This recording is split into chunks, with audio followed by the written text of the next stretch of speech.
Hello, good morning. Tara, magkape. Oh, nakakalape, nakakachismosa. Nalit ako. Kakaisip. Oh, sige na, kahit medyo late ako ng konti, tara na mag-chismis, chikahan. Chismis-chikahan na tayo dito. Kasi kagabi ko siya naalala. Hindi ko lang agad ay pumasok ng umaga, kaya ngayon ko lang ulit naalala. So ngayon, ang kwento ko kasi sa iyo ngayon, chismis ko sa'yo ngayon, ito ko sa kanya. Oo, si Girl Lalo. Si Girl Lalo, simple lang siya, simple siya. Maano siya matropa. Marami siyang tropa na nagiging kaibigan. Ang nakakaibigan niya, lagi, ang mga naging katropa niya ay yung babae, at saka mga tomboy. Mga tomboy, oo. Yun ang mga tomboy ng mga gupit lalaki. Yun ang mga hilig niyang ano. Ngayon, dahil sa dami ng mga naging katropa niya sa company na siyempre nakakachika-chika sa company, no, kaya pagkatapos magtrabaho, nagagala-gala sila, nagbabanding-banding. Siya lagi ang kasama niya ng mga tropa niyang tomboy. Kaso, sa totoo lang, ang dami nagkagusto sa kanyang tomboy. Ang mga tomboy ng gupit lalaki, as in kala mo lalaki na, oo, ganun. Pero, kahit na marami nagkagusto sa kanya, ayaw niya magkagusto. Sinasabihan niya kagad, kasi para sa kanya ayaw niyang masira yung pagiging tropahan nila. Kaya ayaw niya na dahil sa pagpilit sa kanya na juwain.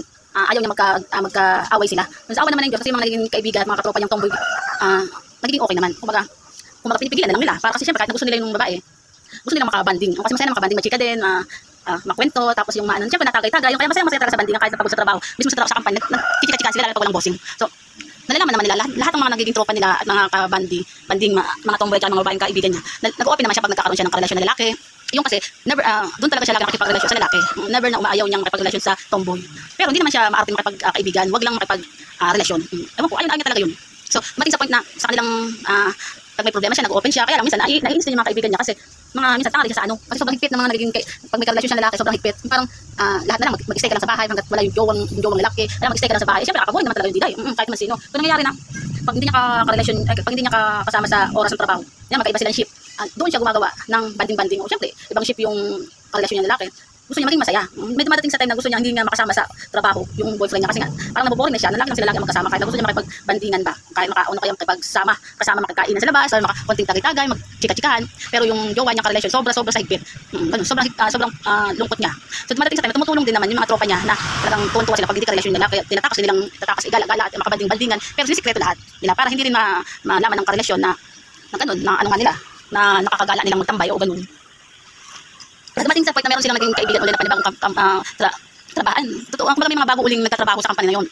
Meron din mga tomboy-tomboy, pero yung tomboy na naging karelasyon nila na bago, hindi mo malalaman na siya tomboy. Oo, kasi mahaba yung buhok niya, minsan basta naging mahaba ang buhok niya, ma-makeup, hindi naman talaga ma-makeup, parang konting lipstick lang, pulbo, foundation, yun. Walang nakakakita o nakakaalam na yun ay lesbian din.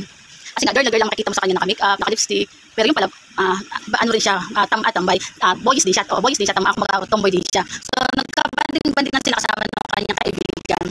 Siyempre, bago siyang empleyado dun sa trabaho, kaya naging masaya sila kasi may bago sila nakausap, nakabanding. So, dumating sa point na nagustuhan siya nung bagong katrabaho nila. Kasi hindi nila alam na magkagusto pala siya sa kanya.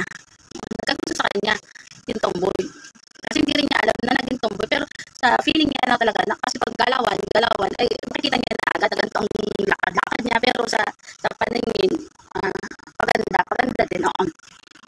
Tuwan-tuwa sila, naging close sila dalawa. So dumating sa point na nagkabandingan sila na ano. Yun, dumating sa point na nagkagustuhan silang dalawa. Kumbaga, yung mga naging tropa niyang tomboy, parang nagka-problema kasi nga dati sila nagkagusto nga sa kanya, kaso hindi naman niya nagustuhan kasi ayaw niya nga may mga nakarelasyon tomboy, yung mga gupit na lalaki basta yung parang lalaki ayun ang ayaw niya. So dumating sa point na nagkagustuhan siya dun sa tomboy na hindi mo malalaman na tomboy kasi na mahabang mo, nagkagustuhan silang dalawa.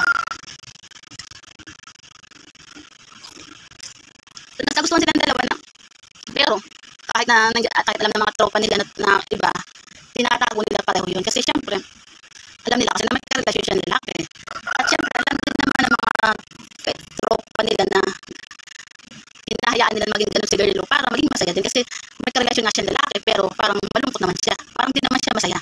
Kasi gusto na, kaysa nakatago ka lang lagi sa bahay, pagkatapos ng trabaho, boarding house lang, magtambay ka lang, hanggang sa mag-antay pagdating ng karelasyon yung lalaki. Kaya parang nainis din yung mga tropa niya pero yung may nagustuhan siyang tomboy na girl ang dating, gusto man siya pero pigil nila ang isa't isa kasi mayroon nga siya karelasyon na lalaki. Kumbaga ang ending na yan parang in-enjoy lang nila isa't isa kahit na alam ni Girl Lalo tomboy na ito na Kumbaga, gustuhin man niya yung girl lalo, hindi magawa ng ayos ni tomboy na to.